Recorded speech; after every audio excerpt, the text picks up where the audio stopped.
Hello everyone, thanks for clicking on this video. I'm excited to speak today on a topic I've been contemplating for a while and something that I have personal experience with. I am someone who has thought-based OCD. Um, Definitely connected to mistakes and ethics and scrupulosity, responsibility as well. Um, and I've noticed some interesting things about purity, the ideal of purity, and ethics. Um, I think at times certain patterns of culture and how we judge things morally, these patterns can lead to mental health problems. Depending on the attitude that is encouraged for people to take towards morality, depending on this, they beat themselves up from the inside out. Um, Ethics, when people say the word, they say, you're very ethical, it's almost assumed that it's like a compliment.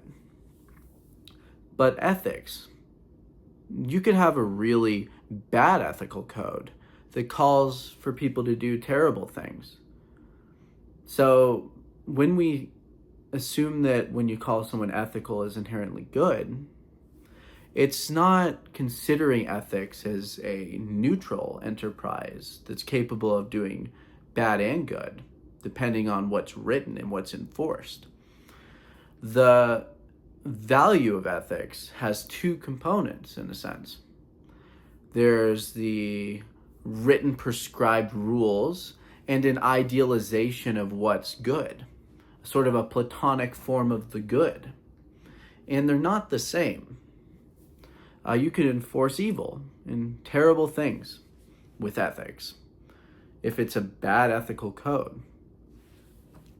And then what I've noticed my kind of OCD latches onto is the need for certainty in regards to what is right to do and a desire for purity about my actions to a large extent that's absurd, because shame is a powerful emotion, and there are reasons where for shame to exist. I suppose if you do the wrong thing, it reinforces changing something. But when you have shame that's just based on you can never trust yourself, that nothing you do is good, that you have to constantly appeal to an authority to be valued. This is when it started to become more like OCD for me, because as a high masking autistic person, some part of me felt like I couldn't trust my natural behaviors because people would subtly, if I could say that right, subtly treat me different because I expressed myself in autistic ways. And also, I felt like I couldn't communicate because I was uncomfortable with feeling awkward, and other people would sometimes feel awkward around me. And I just wanted to be liked as a child. And that carries over into adulthood. And then, unless you try to stop masking it, it carries into your personal life as well, and your professional life. For example, today my girlfriend was talking. I was very sad on the inside, and I have a natural pattern to sometimes fake laugh as a masking thing. And I did it without thinking, and I made her feel bad. And I felt bad.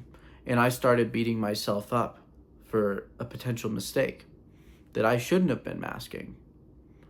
And OCD comes in those situations.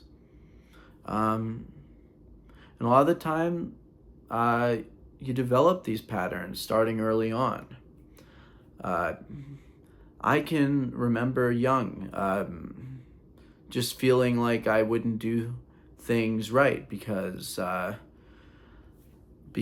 people around me felt like I wasn't at times, and I took it very personally, and sometimes was insulted for my patterns, certain things I couldn't control.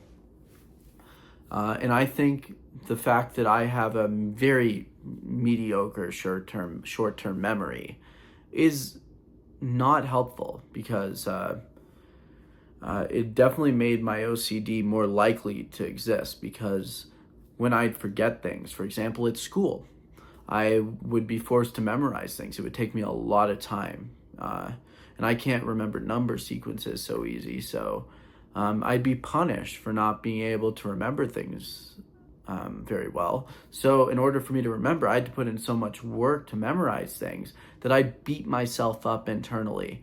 And it would be a mistake if I forgot something like that, or if I forgot to do something at home that was expected of me as well, was challenging. Having OCD, it makes you want to have this sense of certainty that you will do this right. I will not make mistakes. I will not do this. But as a human being, you make mistakes. And sometimes you mess up pretty bad. And that's hard to accept when you're a person who lives with OCD. An acceptance on an emotional level, not an intellectual level. Because your thoughts will be spinning in circles forever to some extent without that emotional level of acceptance of that you're gonna make mistakes. And the shame that comes with that, you feel it in your body. I mean, I have TMJ disorder, where like my jaw's constantly tight and my back's always tight, and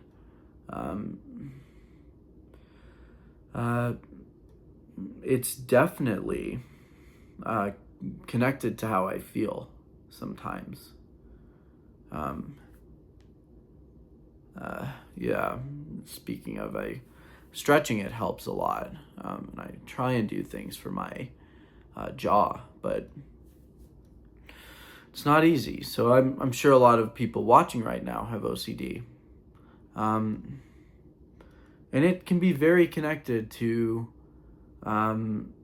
like ethics, because ethics isn't unconditionally good. If your community and the people around you view ethics in a very compulsive way, and are very judgmental of people in a way that makes you feel ashamed, it's probably going to make it more likely that you'll develop certain kinds of OCD traits, or a fully diagnosable form of OCD.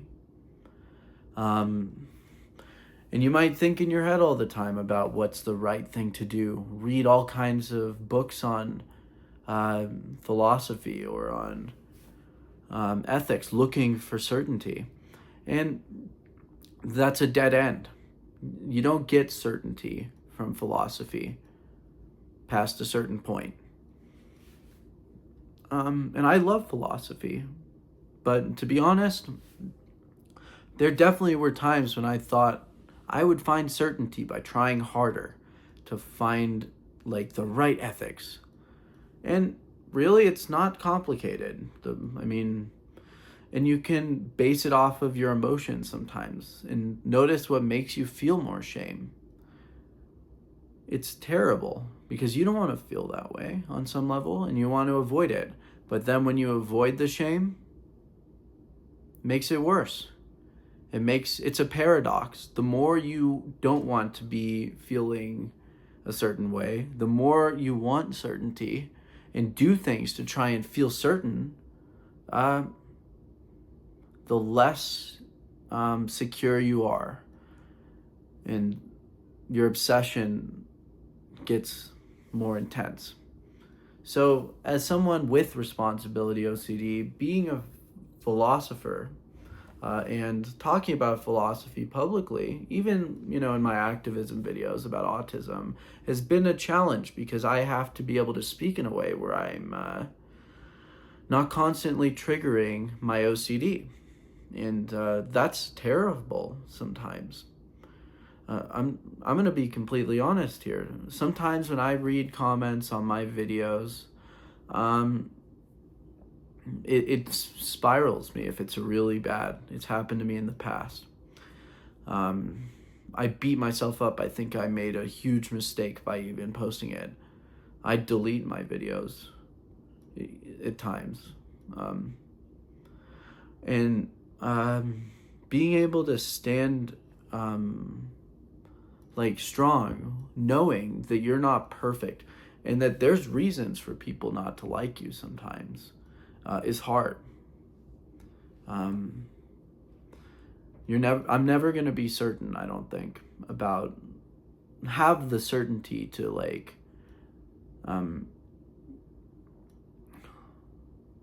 if you're speaking about difficult topics in public, you never get the certainty to satisfy OCD unless you're okay with being uncertain.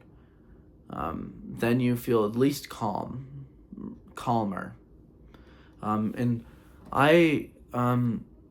someone really helped me with this early on. I was pen pals with Noam Chomsky for about a year, and I was so nervous at the time to write philosophy and talk publicly. I had been writing for a while and didn't know where I was going to go, and he told me to keep going.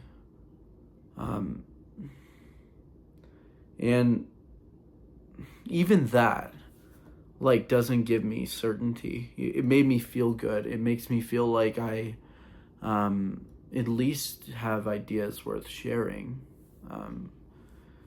But it doesn't give me certainty about the fact that I could just be making a huge mistake by trying to think outside the box. What if I came up with something terrible, that I didn't realize was terrible? It's always possible as a thinker. Look at Karl Marx. Seems to a certain extent he had good intentions, but look at all the deaths in his name. And Adam Smith too, same thing. How many people have died because of belief in the market? It's all dangerous in a way, philosophy. It seems like a highbrow, armchair kind of task, but underneath all of our societies are philosophical assumptions that started somewhere. So being able to write philosophy when you have OCD is absolutely challenging and sucks sometimes. Even though I love it, I hate it at times because of how it makes me feel. But it's been a good learning experience because I think it's exposed me to some of those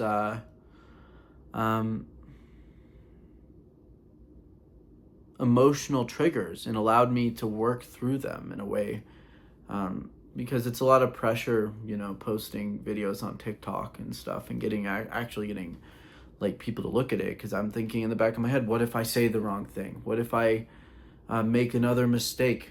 And I turn a new leaf every day, trying to be able to contribute the best I can on the things I think I can help with to others.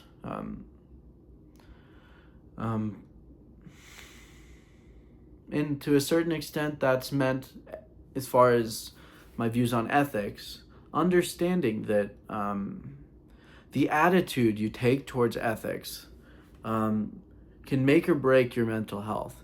You could become so neurotic and develop OCD from religion or ethics, if you go into it looking for some sort of reassurance. And that's going to be different for everyone, how they cope with that as a thinker or as someone who is a professional operating under some code of ethics. But I think it's inherently valuable to go forward if you have OCD. I encourage other people who have OCD of the similar type to explore what ethics means to them. Study philosophy, but reassurance isn't necessarily the best intention to go into philosophy with, because there's endless debates. There's no end to it, in a way. And it's not like you're going to find a final interpretation of truth. And the will to truth can itself be the origin of OCD in certain situations. When you want the truth, you're looking for some form of certainty. The will to truth wraps in a circle. It's like the Ouroboros eating its own tail. And for me, knowledge fasting has been the only thing that's helped so far with that. I've been pretty bad at doing it consistently, but I've been meditating a lot, and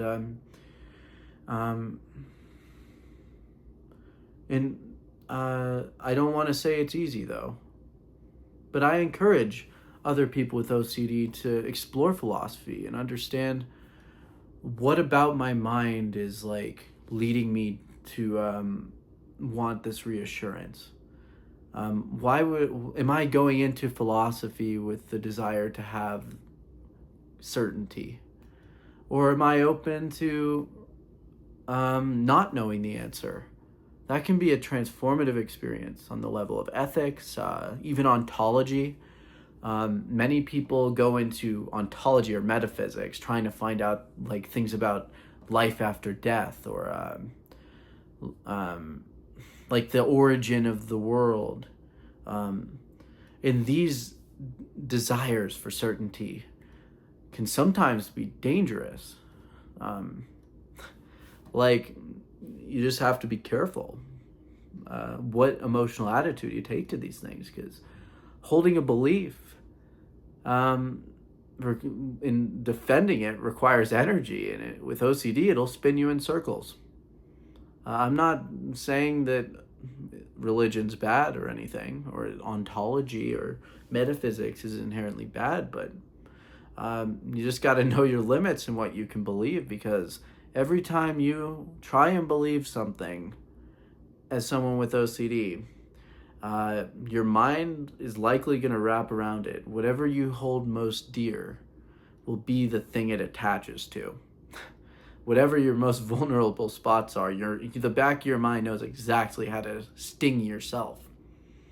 And that's just, it's vicious. It feels like your mind isn't your own sometimes. I'm sure you understand. If you have OCD, it feels like your mind owns you, rather than you being free in your own mind. And your mind follows you when you sleep. When you're sleeping, if you write down your dreams, I bet you your mind's still there. It's not in the same relationship to the outside world, but it's there, and it's producing something, and it's showing you things. So there's no escaping it. And on that bright note, I'm gonna sign off this video. And I would appreciate if you subscribed. If you're into OCD and autism or philosophy generally, I plan on doing a bunch of that. So thank you, and I'm imperfect, but I hope you understand me a little more. Thank you.